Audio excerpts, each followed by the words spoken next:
are you? And welcome back to The Bridge. My name is Lindi, and this channel is about facilitating the transition from high school to university. So we have conversations primarily focused on university experiences.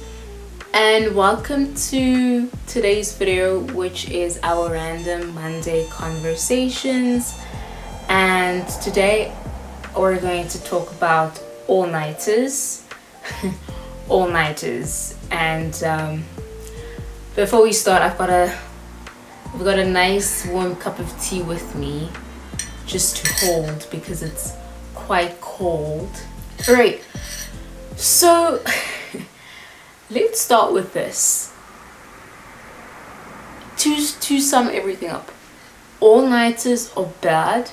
Don't do all-nighters unless it's literally unavoidable. And I used to be the kind of person who preferred to work during the night until like 6 a.m. and then sleep until 2 p.m. But it isn't healthy. Let me start off with what actually happened, right? So basically how this video is going to go, I'm just going to give you guys some stories about all-nighters, two main stories about all-nighters, and how I realized that all-nighters are not good for me. So during university, and it started off in high school during COVID times. Remember COVID times, no one was going to school, no one was going to work, it was lockdown, so people were having classes online, so our classes were online. And so even if classes weren't online, you were able to do your work when you wanted to because there was no school the next day. So I preferred to do a lot of my work during the night. And what that meant is I would often wake up late.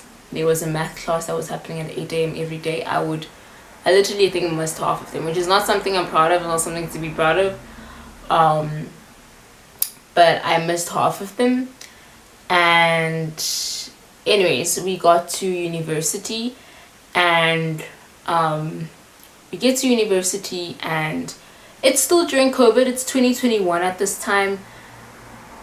And at university, we were doing classes like you'd have a schedule, and sometimes you'd go to class, sometimes you weren't. So if you were in group 1 and group 1 went to class on Tuesday, then you'd go to a class for a certain module on Tuesdays. So sometimes, and the thing is that they most classes, they wouldn't even check if you were actually there because it was always online. So it was like hybrid. Group 1 would be in person, but then group 2 and 3 would be watching the same class online. So a lot of the times people would just do it online because it was just easier and more convenient and things like that. So in first year varsity, especially then, I would be the type of person that would a lot of the times work during the night and then sleep around 6 a.m. in the morning, and then I would wake up at 2. But guys, even though to this day there is that feeling of I just work better at night, it's quiet, no disruptions, no nothing, especially like in residence, or when you're living in residence, there's a lot of noise. The night is just more chilled. So I get why people say they prefer to work at night. I consider myself a, what is it called, a late night pigeon. Is that what it's called? I think I'm messing that phrase up. But I consider myself, until I had to come to the realization that it's just not healthy. Like, it's just not healthy. And it just doesn't, there's more to lose. There's more that you lose than you gain. And the realization kind of hit me when was it in second year, to say, okay, look, Lindi, like mathematically this doesn't even make any sense. Because let's say I work throughout the night trying to catch up on one thing, right? It felt as if my body had to work double the time to recover. So if I was up the whole night until 6 a.m. and then I sleep at 6 and then I wake up at 2 in the afternoon, I'm still tired. So that means I'm doing everything even slower. I'm just not as sharp, just not as focused. I can literally feel that tiredness that I try to work with, but it's not as efficient. That's just to say it's just not worth it. I consider, so remember in the beginning of the video when I said, look, an all-nighter, try to avoid an all-nighter by all means possible, and except for exceptional circumstances. And I used to consider doing an assignment in exceptional circumstances, and I still nowadays do. If I'm chasing a deadline, then sometimes I do my assignments late, early in the morning and things. But what I also realized in third year, yes, it was in third year, that you know what, when I'm doing an assignment at 3 a.m. in the morning and I've been awake for more than like 14-20 hours, things start to sound genius. And then when you wake up or you get your marks back, one realizes that it wasn't as genius as it sounded when I was writing it at 3 a.m. in the morning. And also doing assignments at 3 a.m. in the morning always carries the risk of like overlooking certain things, because focus just isn't that sharp. Like I'm more prone to overlook certain mistakes, certain grammar errors, a comma or a full stop or a double word like the, or just because my concentration isn't there necessarily. But I would still say if it's an assignment, then I think I did an all-night, like when it was 2 weeks ago. It was until 3 a.m. Trying to get an assignment in. So I would say an all-nighter for an assignment, if push comes to shove, is something that's more helpful as compared to all-nighters for tests and exams. And here is where the two stories come in. I do not recommend all-nighters for tests and exams. Hear me, it is not worth it. It's not worth it. It's not worth spending the entire night learning things, right? 6 a.m. you shower, you go write the exam. But the thing is that the brain is tired. So even the things that you were learning at 3 a.m. in the morning, it's struggling to recall because it's so tired. So it's just not worth it. Most of the time, it's not worth it. I'm pretty sure there's a few instances where people say, if I hadn't learned that at 3 a.m. in the morning, I would have probably... But I can say for myself, all-nighters have just not been worth it. And there's two stories in specific. These were big exams, right? The first was in matric prelims, right? If you're not from South Africa, matric is basically grade 12, and prelims are preliminary examinations. I think that's what it stands for. It's basically your final year of schooling, where before you write final exams in November, you have around the period of June, July, you have preliminary examinations where they're considered very important exams, but it's basically just like a almost preparation for final exams. But I think they also count for marks for like a significant chunk, but not as much as final exams. But like I said, they're considered to be pretty important. And I was writing biology, a biology prelim, and guys, I forgot what time I slept that night, if I even did. But if I did, then it was probably 2 to 3 hours. I did not sleep a lot, because if you're doing biology right now, or you're doing life science, it's a lot of content, it's a lot of information, and it's not just information that you generally know. It's very like specific stuff, detailed things, which sometimes is very interesting, right? But it can get technical, especially when you're trying to remember all those names of plants or the certain parts of the kidney or whatever. And so this night I felt like, look, I have to stay up the whole night because I need to get all these things. I need to get all this information because it's a lot of information, and I was not greatly prepared for prelims. So I spent the night studying my biology, got to that exam room tired and a little bit apathetic. And apathetic, I mean, it was like whatever. Like I not that I didn't care, but just I was tired. But basically. And I remember sitting in that exam, writing stuff, and I knew that because I hadn't gotten enough sleep the night before, I was struggling to remember things that was just like I was just struggling to remember things.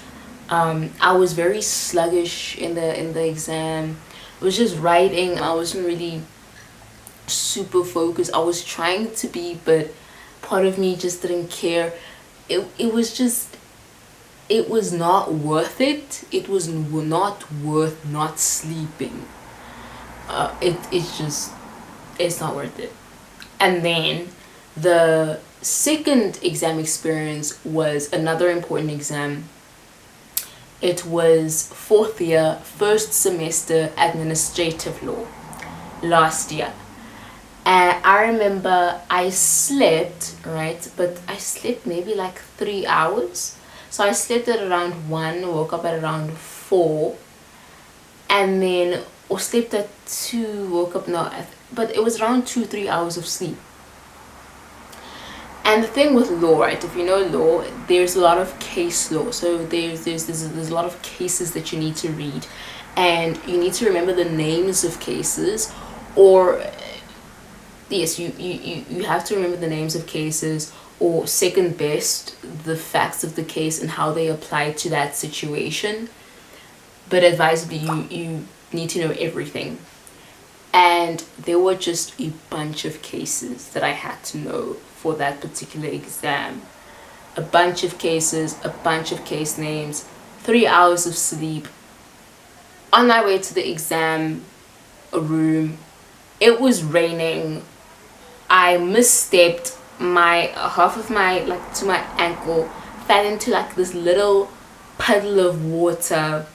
So I get to the exam, like my shoes filled with water. I've taken it out. I pour all the water out. I don't actually know if water came out, because it seemed like it absorbed everything. Wear it again. My, like, a piece of my pants, bottom of my pants is wet, and the exam starts. And during this exam, I realized that I can't remember which case name is for which case, and I can't remember which facts apply for which principles, and it just felt like everything was a jumbled up mess. Like my brain, like I had studied, like it felt like a very shallow absorption of the knowledge. I just my again, guys, lack of sleep, felt like the brain didn't really have time to consolidate everything. And I know I wish I was short for time. I didn't plan my time well. But because of also additionally that lack of sleep, it's just my memory was jumbled. It was like the brain didn't have time to consolidate everything.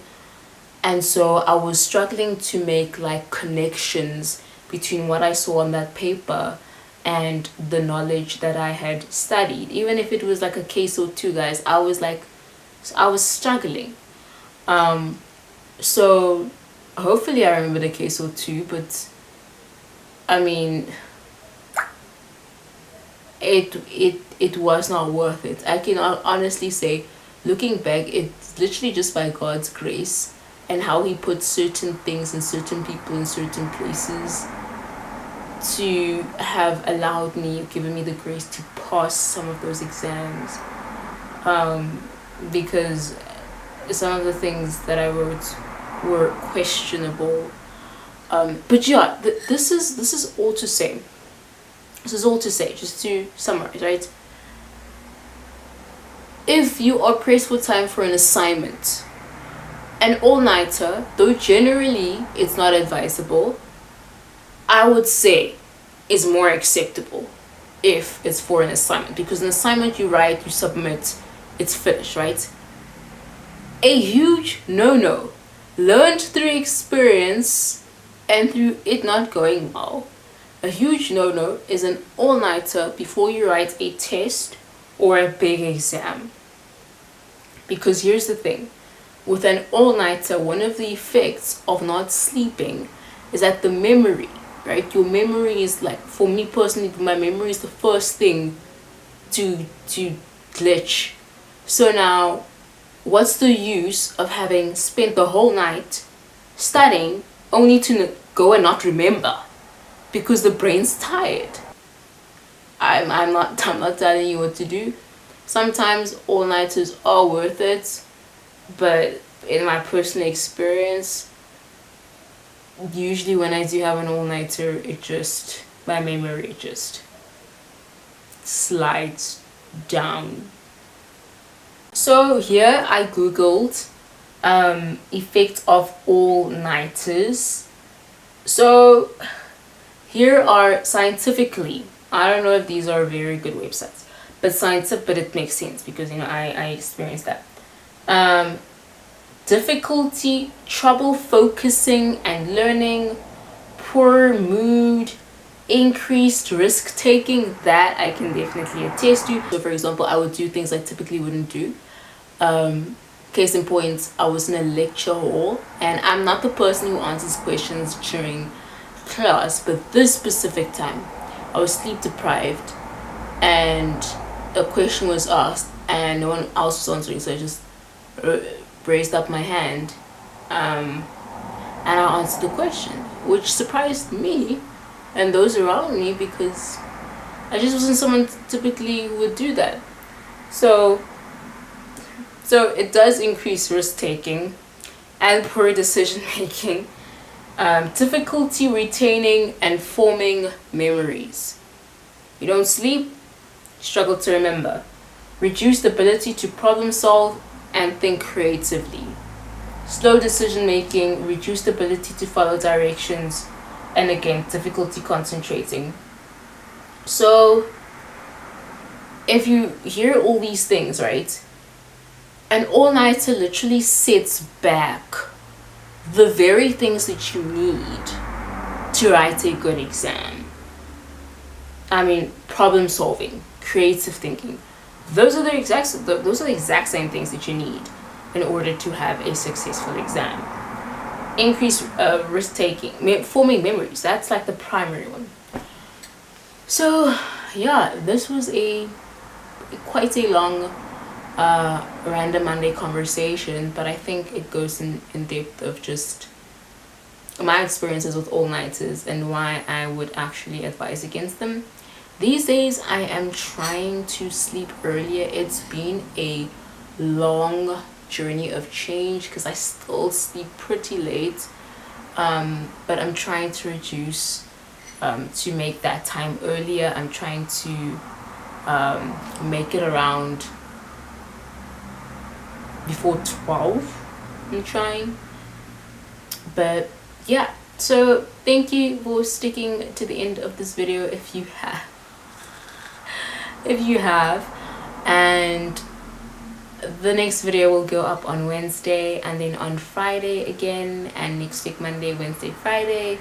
And if you have anything you'd like to add or disagree with or agree with, put it down in the comments below and I will respond, and then I will see you in the next video. I hope you have an amazing, blessed week. I hope some of your prayers come true this week, and I hope you're taken care of and cared for and come across the most kind and gentle people. And I hope that if anything bad happens, that you're able to overcome and get over it and forget quickly, to really have good days and form good memories.